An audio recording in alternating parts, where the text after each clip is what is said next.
I have rewritten this a few times in an attempt to shorten, but our history goes back since we were kids. I am looking for some advice as to what I do when I get home in 2 days. I am changing all names obviously. Very sorry for the length of this monster. Jen and I had been friends since we were kids. Our parents were lifelong friends. We grew up together and started dating in our teens. It was like it was almost expected by our families. They had more plans for us than we did. When I was going for my master's, I had to move to another city and Jen remained in our hometown working on her nursing degree. After a year LDR, we decided to remain friends and none of the pressure of our relationship control us. We both remained best friends and we both dated other people. It was weird because we both always knew this was temporary and we would end up back together at some point. I graduated and stayed in the city I got my master's in and started working in my field. I waited for a transfer back to my hometown and when I got it I was so happy. Jen was in a long-term relationship and he was a nice fellow, but I always got the feeling he was weary of our friendship. I understood the vibe and stepped back out of respect, although she and I would talk several times a year. My boss and mentor, I will call Paul 44M, was a great guy and we became good friends. He taught me the ropes and one day came down from the ivory tower and wanted to talk. He explained there was an open position in a foreign city for 2 years and it would be advertised shortly. He explained the position and even though the money wasn't huge, all expenses such as rent, hotel and expenses related to travel were covered. Basically, I would be based in Tokyo and have to travel once in a while to other Asian cities for a few days here and there. I thought about it, talked to my friends and parents. Paul said it was a bitch position, but would be a great opportunity to prove myself and climb the ladder. I thought, why not? I could save most of my salary and gain valuable experience. Paul said he would speak to the old man and if I wanted it he would recommend me. He explained he himself did something similar years ago, and it helped his career. So off I went. The first year was horrible, getting used to the culture and social rules. Not only in Japan but the other countries I would visit for work. One thing that surprised me was how available women were. Everywhere I went they loved foreigners. I got to sample the delights of the Orient. These weren't third world women. Most of them were highly educated. I had many FWBs and clearly told all of them I wasn't interested in long-term or marriage as I only was staying temporarily. I ended up doing 2 more years. Paul would visit several times a year on vacation or to supervise some work, and I will admit we had some greasy times in a few cities, Angeles City, Philippines, and a few others. Contract was over and I went back home. Put a nice down payment on a house just outside the city. After living in a city of 37 million, I needed some space. I was home for a month, and while visiting my parents, Jen was there. She and the other guy had broken up a year ago, and we started talking more seriously even though we always had contact over the years. We started dating again. I held off having sex as much as I wanted because I was afraid really of what would happen. I had developed an addiction of having various partners while in Asia, and was trying to control that desire before Jen and I got serious. I mean, everyone including Jen knew I dated, but on social media there would be infrequent photos of me and different women. My mother called me a whoremaster a few times, and well, to be truthful, it kind of stung. Now is when things start to fall apart. Jen and I slept together and for lack of a better word, she was very surprised. She said I was different and was never like that before. She meant it like I had gained a lot of experience, to put it nicely. She asked me some questions and I admit I did trickle truth her. I didn't tell her the exact number because even if it was divided by 3 it was scary. I had no doubt that I was and could be faithful to her. The seed I inadvertently put in her mind that night would create some serious issues later. Now of course our families were thrilled we were together. It was always supposed to be this way. We were doing great, and after speaking to her parents I proposed. She moved in and everything was great. There were some what I thought were some red flags, like asking if I was happy with her. Fast forward to 2019. Wedding was planned June 2020. We all know how 2020 went, don't we? Christmas was great and close to New Year's we would have the first D-Day. I was sitting down doing some work on the PC, and Jen and her cousin Tama 32F were looking through some wedding stuff. I have also known Tammy since we were kids and we were cool. Jen asks if we can talk and Tammy walks into the living room and sits on the sofa. I went to sit at the table to talk to Jen. She starts by saying for me to not interrupt or freak out.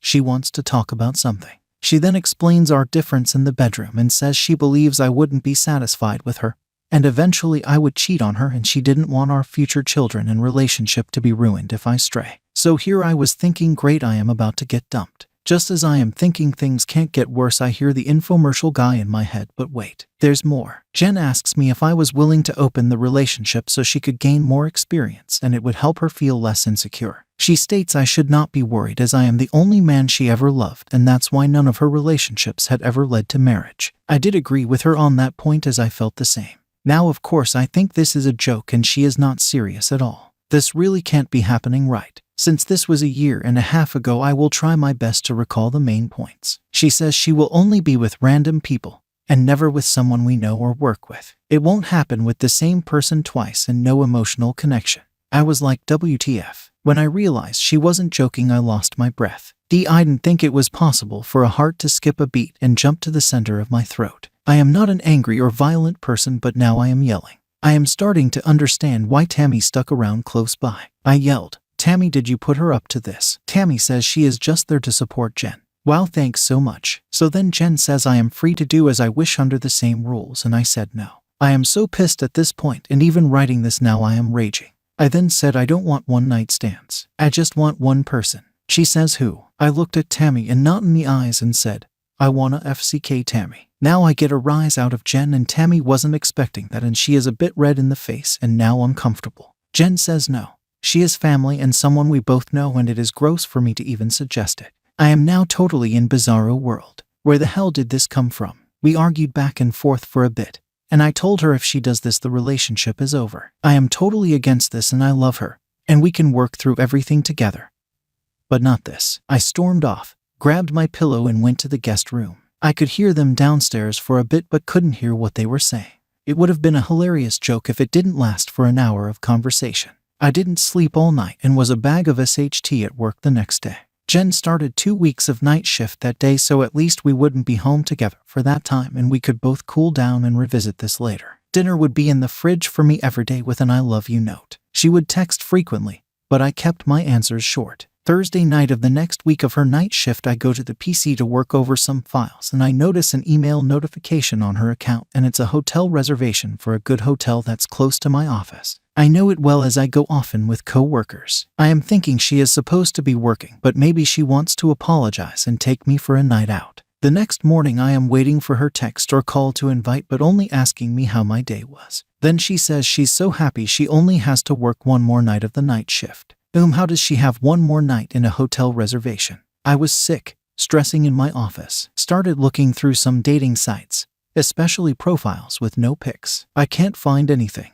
Paul pops in and asks me if I want to go for lunch and sees I am a mess. He asks what's up and I tell him. Paul is hard mojito but has always supported my relationship with Jen. He suggests we go get lunch at hotel restaurant, and I scream no, not that place. He didn't know that part. We actually go for lunch and I am sick to my stomach. Can't eat. Don't even want to drink. He says I can't work like this and I can take as much leave as I can, paid and unpaid if needed. I told him I can't be there at my house anymore. I can't see her, and a part of me wants to believe it isn't true. I rush home and put as much of my SHT in my car as I can and go back to the office. Paul says let's go stake out the hotel and wait for her to check in. I mean, I am no pie or detective.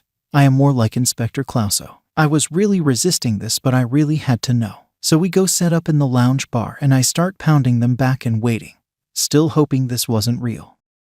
Around 6:30 Paul taps me on the shoulder and there she is at the front desk and not in uniform. I want to strangle her, scream, spit, cry. I don't know. We wait for 10 minutes after she gets in the elevator, and Paul and I walk to the front desk. I ask the reception to put me through to Jen blank blank room and it rings. As soon as she answered, I just started yelling into the receiver and she sounded confused. Jen, I told you if you did this that we would be over. I am done. Wedding off. Relationship over.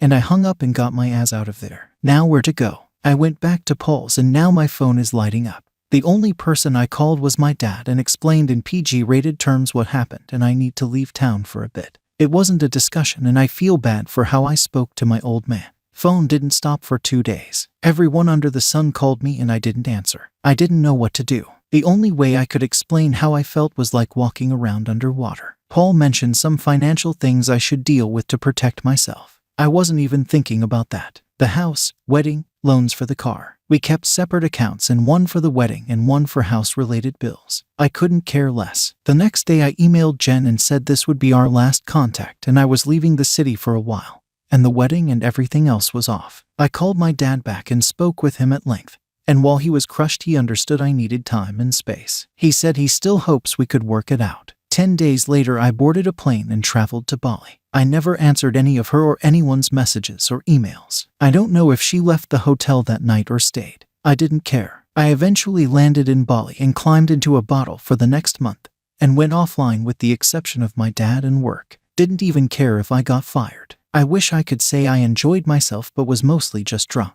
I felt a lot of rage and shame and hate about how things went down. I kept in touch with Paul about my leave, and after 3 weeks he asked if I could run back to Tokyo to look after some things. We talked about the new global virus, and I mentioned coming back to Canada to settle things there as I was hearing rumors of potential lockdowns. I got to Tokyo on March 1st, and it felt good to get back to work even if it was just a little. After hearing lockdowns were coming, Paul mentioned me getting back to Canada, but I said meh. It's only going to be 30 or 60 days. I need some time to plan my next move. 30 to 60 days. FCK me. I was still in Japan for another year before I got vaccinated. But by this time I didn't really want to go home.